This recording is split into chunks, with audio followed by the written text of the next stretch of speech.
Right, thank you everyone for being here. We are live on Facebook right now. So hello and welcome to the launch of a very special campaign, Cashless Bano India. We at NDTV have partnered with Mastercard to launch this campaign to create awareness and to educate the masses about digital payment solutions. This clearly one of the main campaigns that the government has been doing and has really gained momentum after demonetization. Now through this campaign, we are hoping to take the message of a cash-free India to the country, to highlight the steps that need to be taken to ensure that digitization reaches the common man. What are the problems that each one of us face on a day-to-day basis? Now, this campaign is going to aim to charter a blueprint which can help all stakeholders to become part of the digital revolution. Now, today we have some of the finest minds gathered in this room to debate and discuss all aspects of the initiative. Before I welcome the chief guest onto the stage, I just want to quickly outline what we are essentially thinking of doing during this program and during this campaign. We all, I think, understand why digital India is good, why going cashless will be good. It will be good for individuals, it will be good for companies, it will be good for society and certainly for the nation. But there are roadblocks. We outlined some of them a short while back. We will discuss others with you on this panel. What are the roadblocks? What are the possible hurdles? But wherever there's a roadblock, there's a way of circumventing it, of getting over it, and of moving even faster.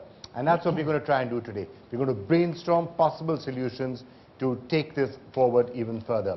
But let me first invite our chief guest, a person who's been a real visionary in just about everything he's done, whether it was tourism, whether it was other aspects of the things that he's done all through his career. Now one of the people who's really pushing both Startup India and specifically pushing the entire concept of cashless India as well. Amitabh Kant, please put your hands together for him. Arguably one of the most dynamic bureaucrats this country had, well, ever perhaps. Amitabh, great to have you with us. A quick bouquet of flowers for you. Well, before the panel discussion starts, I'm going to ask you to give any opening comments you might have. You can do it from here or here, whichever you're more comfortable with.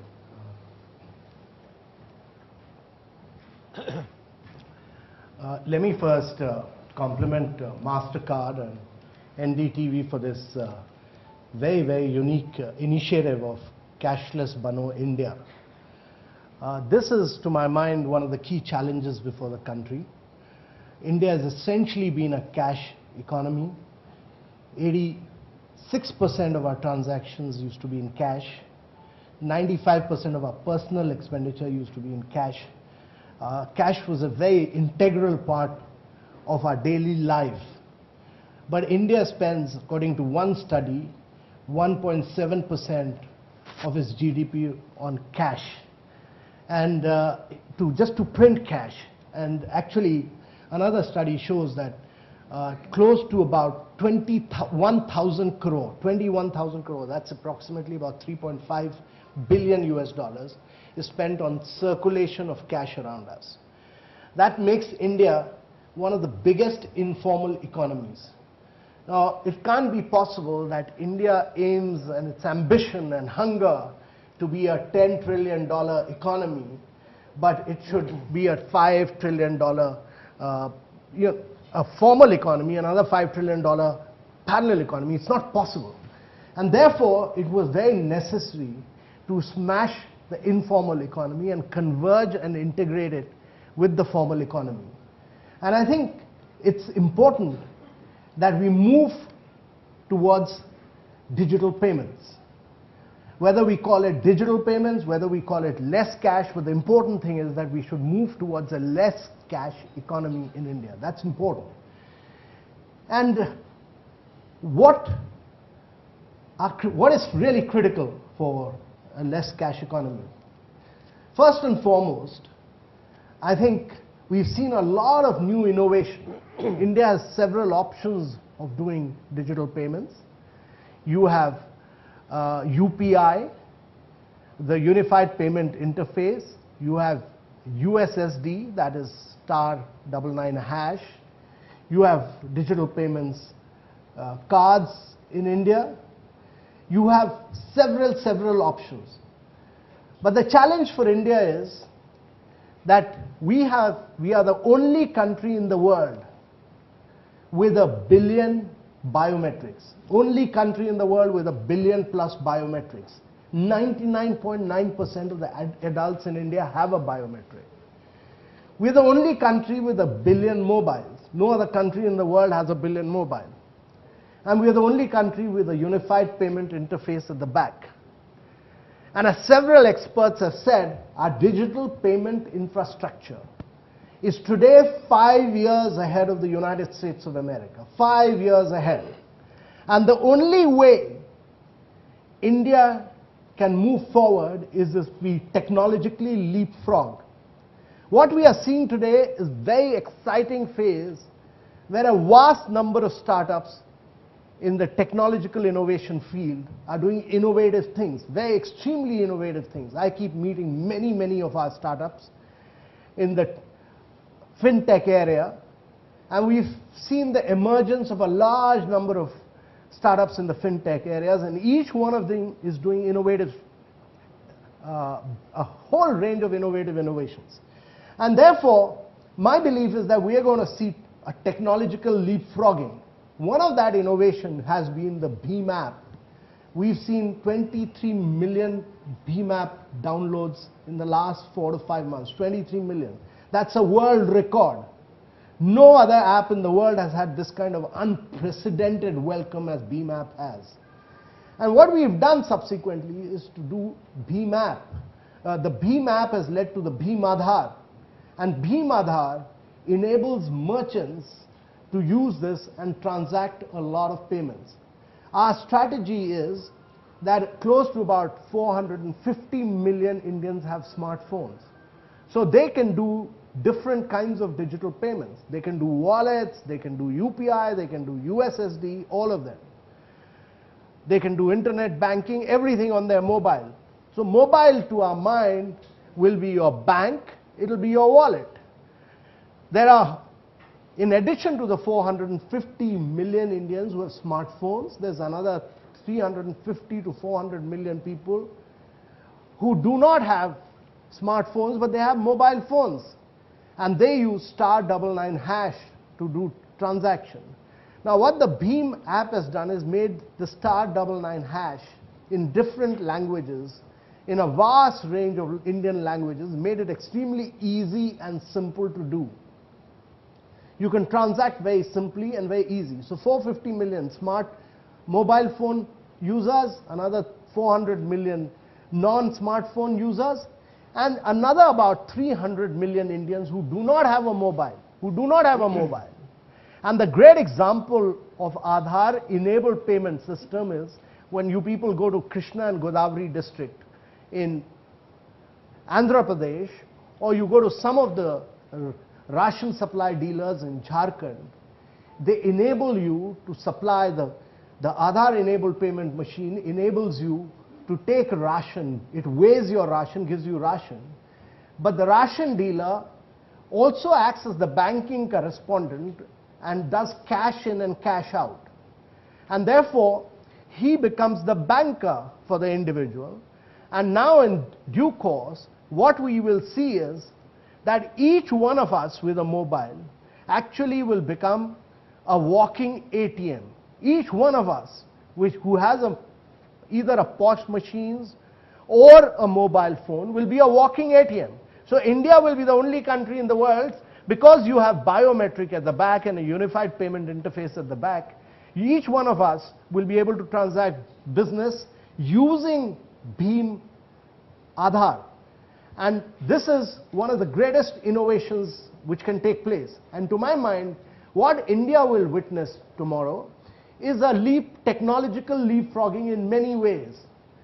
I'm a great admirer of many of these great innovations which have happened in the past, ATMs, POS machine, and we have given a huge thrust to all of them. We believe that we should be technologically agnostic, and therefore we've given a huge thrust to everyone. The cards have done a great job of bringing in Bharat QR code. And Bharat QR code, you can just take a shot of the QR and transact your business. Boom, it goes. It's very much like BHIM Aadhaar payments. BHIM Aadhaar payments is one of the easiest. The minute you've done BHIM Aadhaar payment, you'll realize that using debit, credit card, ATM, POS machines are actually quite complex and difficult. And therefore, the good thing which all these companies have done is to come out with the QR code, and QR code will make it very easy. That's also interoperable at the back, therefore that will make it very easy. And what you will see in due course is a lot of huge amount of technological innovation taking place. So ladies and gentlemen, it's a unique moment in India's history. It's a unique moment because India will technologically leapfrog in digital payment. It will make India a more formal economy. It will ensure that India's tax base increases. Many of the people who do not pay taxes will come into this net and will become honest taxpayers. And I really want to compliment the Merchants Association, Mr. Khandelwal, who's somewhere here. He's done a great job of educating merchants all over. He's held about 120 odd camps just educating merchants. And merchants must move on, graduate into this digital payment era, because that is the future. And the great thing is that the government has said that once you get into the digital payment era, no tax person will look back into what has happened in the past, and your previous track record history will not be seen at all. And therefore, it's important that each merchant gets into this new age of digital payment. So we are on the threshold of a major revolution. My view is that in the next 3 to 4 years, we will technologically leapfrog, with most of us using either our iris or our thumb impression to do all our transactions, simply because it will be very easy. All of us have our Aadhaar number. It will be very simple, very easy. And I've been traveling to Jharkhand and Chhattisgarh, where tribal people, where policemen, where a whole lot of range of people living below the poverty line are using it. And therefore, I do not see any reason why people in urban cities should not get into the digital payment age. Each one of us, it's incumbent upon us to really give this movement a big impetus, a huge growth, and a big push. And all of us will find it extremely simple. Government's aim is to spread this technological revolution. There's a big challenge of infrastructure at the back, but this year the government is committed to connecting about 150,000 panchayats. 150,000 panchayats, and next year another 150,000 panchayats. But other thing that we've done is to fast track this. We've converting a vast range of areas into Wi-Fi hotspots, so that Aadhaar enabled payments can be done. So many of these CSC centers of the Ministry of Electronics, many of the places, railway stations, tourism spots are all getting converted into Wi-Fi spots, so that we can fast track this age of digital payments. My compliments once again to Mastercards and to NDTV for this very unique, very innovative program on Cashless Bano India. And this program will give a huge impetus and huge push to the digital payment movement in India and make it a less cash economy. Thank you very much, ladies and gentlemen. Thank you so much. Thank you so much, Mr. Kant. If I can just call you here.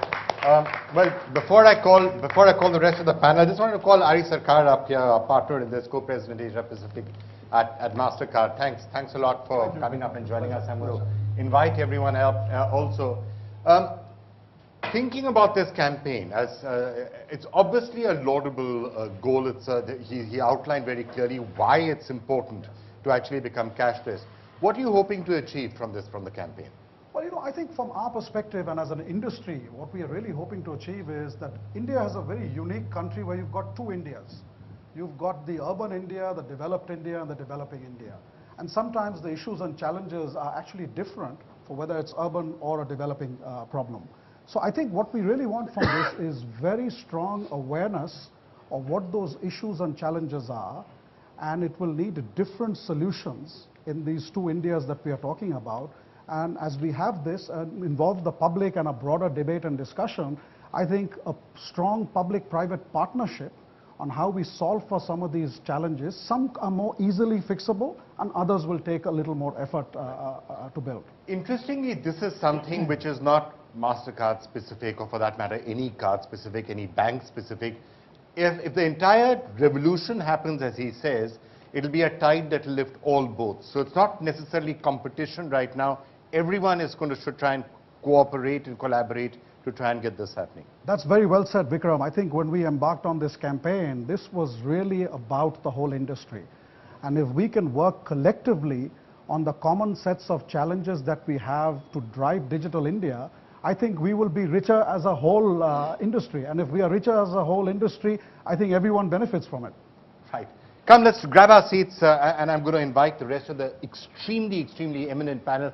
You know, we tried to assemble some of the finest thinkers we could, addressing different aspects of the problem, because they really will have the solution. So, Sunil Mehta, Managing Director and CEO of Punjab National Bank, one of the country's largest banks. It's a privilege to have you here on the panel. It's also a particular privilege to invite here Dr. Arvind Virmani, one of the finest economic thinkers we have. He's President for the Forum of Strategic Initiatives, also former Chief Economic Advisor to the Government of India, so can also help us understand things from a government's point of view. Thanks a lot, sir, for joining us. Mr. Rajeev Anand is Executive Director at Axis Bank. Banks, obviously, among the areas that will be really pushing it. And it's wonderful to have with us Praveen Khandelwal, who's the General Secretary, the Confederation of All India Traders, because at the end of the day, the traders, the merchants are going to have to take on the message and push it through. So it's great to have you with us as well. Well, if I could just start by asking all of you. I mean, we heard Amitabh Kant very eloquently expressing why it is important. So if I could get initial thoughts from each of you. A, is it really crucial to push digital payments, and what should our target be? Should it be 20%? Should it be 30%? Should it be 80% within a couple of years? What do you think is realistic? In fact, it's a very pertinent question. What is important is how well we are able to have penetration into the rank and file and masses of the country. In fact, as already deliberated in the beginning, we have a vast majority of population living in rural and semi-urban areas where for digital payment infrastructure as well as acceptability may be an issue. To challenge this issue and set a target, we will have to first look at what type of infrastructures we can create in these areas, especially for reach of the technology in these areas, utilization of the technologies, and the most important is awareness among the rural masses to accept this technology into day-to-day operations. Acceptability, infrastructure, and awareness. Those are three of the key things that you've already touched upon. Anything else that you'd like to add to that? Obviously, because as a banker, I can say banking system can play a very vital role in this system, because we have a far reach in rural and far-flung areas. And if we start financial literacy campaign, which is a part of already the banking system, because all the banks, all the districts, we have got a financial literacy centers. So those financial literacy centers, and then we have a institution at each district level that is called Root SETI. So these are the institutions which we can utilize for propagation, for especially the acceptance part of it, as well as the knowledge part of it, awareness part of it. Right. So use the banking networks that are out there to really push this at a greater level. And you're right, the banks are actually present in a large number of places, but so is the post office, I guess. So that's something else that I'm sure you're thinking of. Dr. Virmani, let me get you in on the overall principle of this. Now, we did hear Amitabh Kant saying that because Aadhaar is as prevalent, is as widespread as it is, it's successful, there's a possibility of a technological leapfrogging. You do use Aadhaar, you use mobile phones, maybe even the Jan Dhan, accounts. You can really get a technological revolution happening here. Would you agree with that, or is that optimistic? Well, I actually want to say a little bit about public policy, because we started thinking about digital methods more than a decade ago. And the problem which arose, and because we are going to talk a lot about the public, I want to talk a little bit about the government, in the beginning, then we can go on to other things. And the problem which arose, which one had to address, was that we had 350 different programs for the poor and less well off all over the country, and we had no clue who was getting what. That was the origin of the digital and the UID. So what we thought is, how is it first we can reach these and have a record of it, right? Plus then you have to identify who is getting what. That's where the UID came in. So the digital methods, we started with debit cards and thought of smart cards and cellular phones. Okay. The problem with digital card, I mean just a debit card at that point was it depended on direct communication. That means the moment you use the card, you have to get authentication. Anyway, I won't go into the details, but the point was that once you have a record of who is getting what from the programs, you can also identify who is not getting anything. And again, I won't, I have stories to tell on that, but the objective is not that. But that was the basic idea of the UID and the use of a phone to merge these. I think now, of course, we have taken it way beyond that. We have more bank accounts of the poor, etc. But at that time, it was not true. So that's good. That's great progress. I mean, you can measure the progress. At that time, we were struggling to devise a method by which we could directly give the recipients the money. So undoubtedly, what I do endorse about what Amitabh has said is that it's a great way to get what we spend from the government, state and central governments to the poor. And that, I think, will take a big leap. Right. You want to just quickly weigh in on that, because that is a very important side Arvind made a benefit. very important point, because India must become a very efficient economy. I mean, there used to be a whole lot of leakages in government schemes. The only way you can stop it is if you are able to do direct benefit transfer, which is what the government is pushing for. Ensure that the beneficiary gets what the government is giving him. Attack him directly. Ensure that it goes into his bank account. And therefore, it brings in a huge amount of efficiency into the government system. But the other key thing is, what the banks have done is something remarkable, and that is this push towards linking bank account with both your mobile and your Aadhaar, which is a very tough challenge within a very short while. So you can now do a mobile to mobile transfer, you can do a Aadhaar to Aadhaar transfer, you can do a bank account to bank account transfer. And that makes it very simple. And the other thing is, they've done a great job of onboarding close to about 7.5 lakh merchants in just 15 days time by a massive drive. So today merchants are capable of doing Bhim Aadhaar. And let me tell you, the age of physical banks is dead. No more physical banks. I mean, you've had in 45 years 21 banks. But you've had, in 1.5 years, you've had about 11, 13 payment bank licenses. So everybody will actually be doing, transaction through, and the other thing... We just had Paytm bank launching, which is, today. yeah today. Bank. The other thing, Vikram, what happens is that, so much of data, and the data analytics, India will become so data rich. Much before we become rich, we'll be data rich. And analytics will ensure that we don't have to run around to bank managers. History of your credit will actually enable you to get loans. You don't have to run around any bank manager. Okay. Would you agree with that from a Axis Bank or private banking point of view also, that the way banking itself has been operating till now is also going to change? And as digital payments become more, he said very correctly that with mobile phones, the Aadhaar card, Jan Dhan Yojana, accounts, banking itself is changing. I think the point that Mr. Kant made about data, I think is very critical. As more and more of the economy moves from the informal to the formal sector, our ability to lend to these people improves because of the fact that we have transaction information. We're already doing that. So from an environment where we were lending against collateral, we're lending for businesses. And I think that itself is a huge leap that the informal sector is going to see. Just one more point here. We've got about 600 million debit cards. We withdraw 250,000 crores of cash every month from ATMs. In a sense, that's our enemy. If you're able to convert, and remember that these people understand the card, understand a PIN number, and they have the card, so they could actually be swiping it instead of withdrawing cash. And if you're able to convert these people onto digital capabilities, that's in a sense a low-hanging fruit that's already playing out.